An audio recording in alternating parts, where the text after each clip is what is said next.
I bought the S21 Ultra in 2025 and I don't regret it. If you watched my video on the S10 Plus I did last year, I said I was going to trade it in for the S21 Ultra. But what I ended up doing instead was selling the S10 Plus, and that actually got me more money to put toward buying the Ultra. If I went ahead with just doing the trade-in, I would have ended up paying more. But yeah, is the S21 Ultra still a good buy right now in 2025? At the time of recording this video, the 256 gig version is selling for 450,000 naira, or about $290. And for comparison, Samsung's new mid-range phone, that's the Galaxy A26 5G, is also going for 443,000 naira for the same 256 gig of storage. You could also compare it with the Galaxy A36 5G.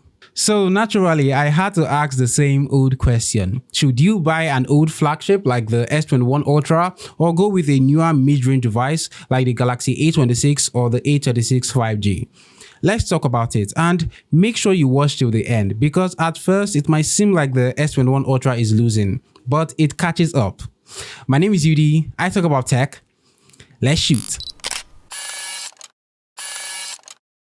Before we get into the video, one of my goals for this year is to get to 50,000 subscribers, and that can only happen with your help. So if you've been watching my videos but you haven't subscribed yet, please hit that subscribe button. And if you're new here, welcome to UD Shoots. I make tech videos and tech review videos just like this one to help you make the right buying decisions. So subscribe and don't forget to turn on your notifications so that you don't miss any new videos. Alright, now most of the stuff I'm going to be saying about the Galaxy S21 Ultra also applies to the Galaxy S22 and S22 Plus, because they are about the same price, about $450k to $500k, or about $300. Just keep that in mind. So first off, when it comes to design, I'm going to be biased here. I think the S21 Ultra is the best looking phone Samsung has ever made, especially in this silver color. It still looks stunning even in 2025. And even when we compare it to newer phones, it doesn't look outdated or out of place. And in my opinion, it even looks better. But now let's talk about build quality, and this is where newer budget phones start to take the win. The S21 Ultra does come with an IP68 water and dust resistant rating, which on paper is better than IP67 on the Galaxy A36 and A26 I have here. But let's be real, if you are buying an S21 Ultra in 2025, it's probably a UK used phone or a refurbished unit, and that means it has been opened, repaired, cleaned, and then it's being resold to you. And once that phone has been opened, that IP68 water and dust resistance might no longer be valid. So yeah, don't test it, don't drop it in water. Now the Galaxy A26 and A36 come with Gorilla Glass Victus Plus on the front and back, which is an upgrade over the regular Gorilla Glass Victus on the S21 Ultra. The A26 also feels lighter, which I prefer. Yes, the S21 Ultra has a more solid aluminum frame compared to the plastic frame on the A26 and A36, but overall, in terms of build quality and durability, I would say that the newer mid-range phones win. For biometrics, the S21 Ultra has an under-display ultrasonic fingerprint scanner. It's fast and it works almost every time.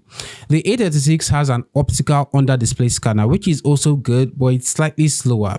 Now the A26 I have here has a side-mounted scanner, which is fast, but it feels a bit dated. The S21 Ultra also comes with stereo speakers, and so does the A36. This is how you're gonna be? I'm not the one being interviewed, Superman. Most mid-range phones in this price range now have stereo speakers, except Samsung. Samsung decided to remove it on their budget phones, including the Galaxy A26. That's a weird move. And if you're someone who uses a memory card, just know that it's only possible on the newer budget phones. So the A26 has a hybrid SIM card slot. So either two SIMs, or you can use one SIM and one micro SD card. The S21 Ultra has a dual SIM card slot, but there is no micro SD card support. Let's talk displays. The S21 Ultra wins in display quality, but it loses to budget phones in brightness. It has a bigger display, higher resolution, and both have 120Hz refresh rate. But side by side, the Ultra is clearly sharper. It supports HDR10 Plus and it just looks better for watching videos, editing, or gaming. That 2K AMOLED display really shines. For brightness, the S21 Ultra does get slightly brighter than the Galaxy A26 I have here, but not the Galaxy A36. The A36 gets significantly brighter and it's very noticeable when you're outdoors under sunlight.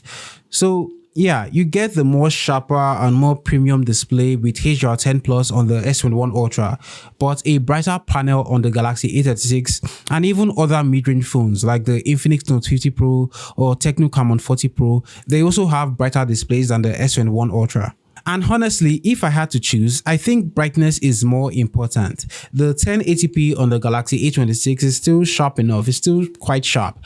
But to have that very bright display outdoors under sunlight is very important to me. But that U-shaped notch on the Galaxy A26 is ugly. I hate it.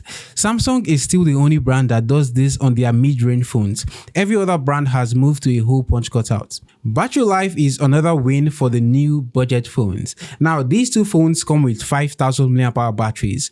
But the Galaxy A26 and the A36 aren't 4 years old like the S21 Ultra, so of course they will last longer.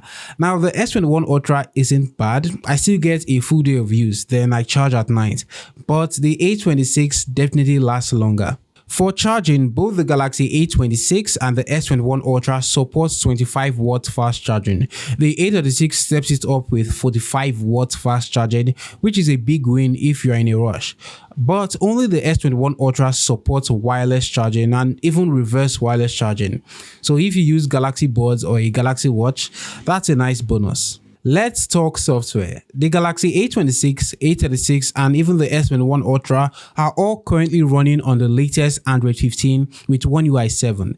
The A26 and A36 will get up to 6 years of major OS upgrades, which is huge for future proofing.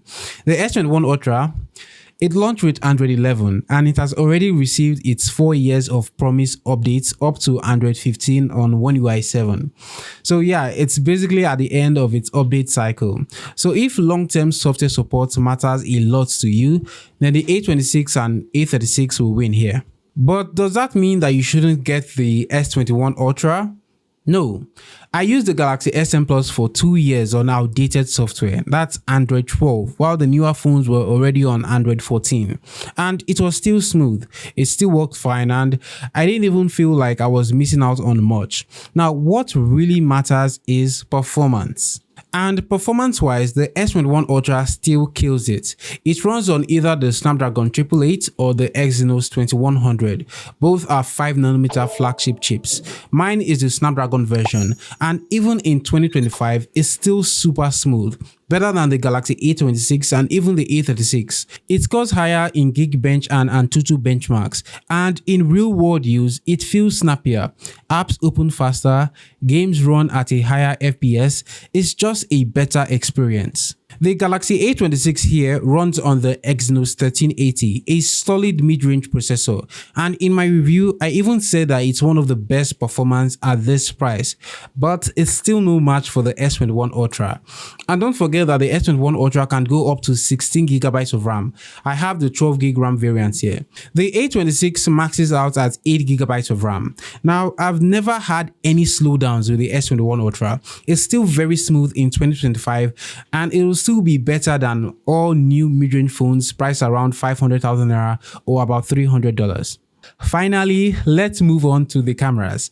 Another clear win for the S21 Ultra. The A26 has a 50MP main camera, an 8MP ultra-wide, 2MP macro lens, and a 13MP selfie. The S21 Ultra, we get a 108MP main sensor, 12MP ultra-wide, 2 telephoto lenses, one for 3x zoom and another for 10x periscope zoom, and a 40MP selfie camera. I'm going to be showing you samples from both of these phones, and you can tell me which one you think is better in the comments below.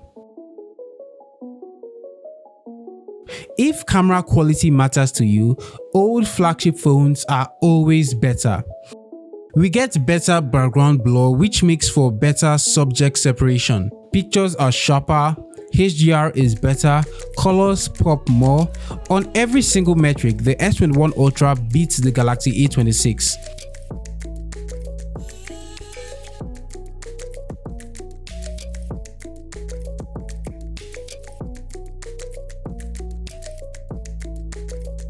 And when it comes to zoom, the S21 Ultra destroys the Galaxy A26. That 3x and 10x telephoto cameras really show their worth here. Zoomed in pictures are just much sharper and more detailed on the S21 Ultra. That 3x optical zoom also helps with portrait shots. Portrait shots from the S21 Ultra telephoto lens look miles better than anything the Galaxy A26 or any other mid-range phone in this price can pull off. I don't really care much for the ultra-wide camera, but even that's better on the S21 Ultra. Hey guys, so this is front-facing video from both the Samsung Galaxy S21 Ultra and the A26 5G. Now for the A26, it's limited to 1080p video from its front-facing cameras. The rear camera can shoot 4K video, but for some reason, Samsung decided to limit the front-facing camera to 1080p, and I don't know why. For the S21 Ultra, however, we can shoot up to 4K from its front cameras and even up to 8K from its rear cameras, which I think is just a gimmick, but still you can do it. Now, like I've been saying since the beginning of time, if you care about camera quality, it's always better to go for an older flagship. For mid-range phones, you are always going to be limited in some kind of way. Some phones limited to 1080p, some phones it's 2K, like Tecno and Infinix phones. You can shoot up to 2K resolution, but it's not up to 4K. If you're on a budget and you wanted to go into content creation, you could just buy an older flagship like this and just come outside, start recording, and you get very good 4K quality. So yeah, camera quality, it's always better to go for an older flagship phone like the S21 Ultra. The Galaxy S22 is also very similar in price to the S21 Ultra. So yeah, older flagship takes the win for camera quality. Okay, something I also forgot to mention is that older flagship phones also get better image stabilization compared to budget phones. You get OIS on most flagship, in fact on all flagship phones, you get OIS, optical image stabilization. We also get portrait video, which you don't see on most mid-range or budget phones. So if portrait video is something you would like to use, then again, it's better you go for an older flagship phone. Alright. So what's the verdict? Well, if someone handed me two phones and asked me to pick which one is the better one, the first thing I'll check is the performance. Actually, the first thing I'll actually check is the cameras. I'll check which camera is better, then I'll check performance. Cameras and performance are the two most important things for me. Then after that, I'll look at the build quality, software updates, display quality, stereo speakers, and so on. And when you compare the cameras and performance between the S21 Ultra and most mid-range phones priced around $300 or 500,000 naira, the S21 Ultra wins. Now, if you care more about build quality, software updates, or battery life, then sure, the S21 Ultra loses to newer mid-range phones. So, are you on team old flagship or on team new mid-range? Let me know in the comments. At the end of the day, it really comes down to what you value most in a phone. If what you care about is flagship level performance, great cameras, smooth multitasking, and a premium display, then the S21 Ultra is still an incredible buy in 2025. It's not perfect, but for the price, it delivers more value than most people expect. So yeah, I bought the S21 Ultra in 2025 and I don't regret it. Thank you so much for watching. Now, if you found this video helpful, hit that like button if you haven't already, and please subscribe to the channel. I'm trying to hit that 50,000 subscriber mark this year, and I'll appreciate your support. My name is Yudi, this is Yudi Shoots, and you'll see me in my next video. Mucho gracias, Espíritu Santos.